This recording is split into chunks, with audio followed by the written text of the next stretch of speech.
As an adult, I've been farming for 4 years. As a child, I farmed my whole life. So up until I went to college, I hadn't really done any in between times, you know, from a teenager up into an adult. But once I bought the farm, full time. The first 2 years were horrible.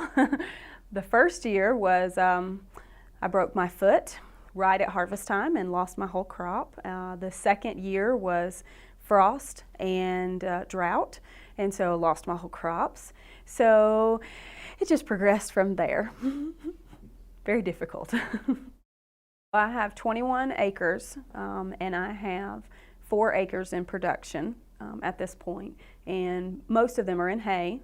The rest of it is strawberries that are beginning to expand, and also lavender, and I'm putting in a small orchard, so I have berries and apple trees and hops, and so hops is beginning to become a very viable crop for me. And so I know that right now there's going to be many other crops, and it's going to be a multi-dimensional thing. But at this point, it's mostly in forest land and hay. No one really told me about Cooperative Extension. When I was in college, we were using Cooperative Extension FNEP, which was all food and education related. I wasn't even aware of all the wonderful benefits with the farm. You know, it just wasn't even in my awareness at that time. My family had never used Cooperative Extension. And so when my agent told me to use Cooperative Extension for any kind of classes or information that I needed, it was really a big eye-opener, which is great because it's all free and it was there and wonderful stuff. At the time when I first came to Cooperative Extension, I was really pulling out my hair, so to speak. I was really throwing around the idea that this wasn't the right thing for me because I'm one person, you know, with a farm and a full-time job. So I was really deciding, I think I'm just going to sell this farm.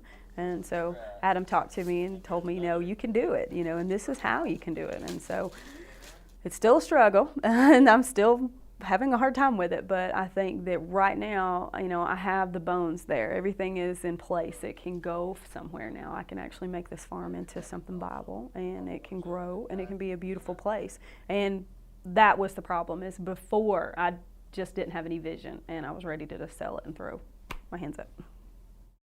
The family farm was basically just left, and they decided they didn't want it anymore. And so when they did, I bought it. And so I'm actually kind of carrying on tradition from my extended family, but I'm also carrying on the family farm from my parents. So it's actually, we grew tobacco for 20 years, and then now we're trying to do something different. You know, they've got their ideas, and you know, but of course this is mine now. So.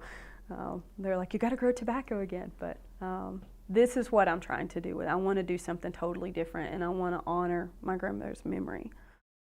The reason you should use Cooperative Extension is that your tax dollars are being put to good use, and you are paying for these things to be brought to you, and educational opportunities, and every single person that comes here gets help in the form of a workshop, in the form of an agent willing to help them figure out something that they can do, materials that they can have, you know, help them to make their farm into something proactive and beautiful and hopefully profitable for everyone. The Extension Agency also lends support, and they help you sit down and make a plan, and they help you to make your farm go from whatever it was in the past to something very viable in the future that can benefit everyone.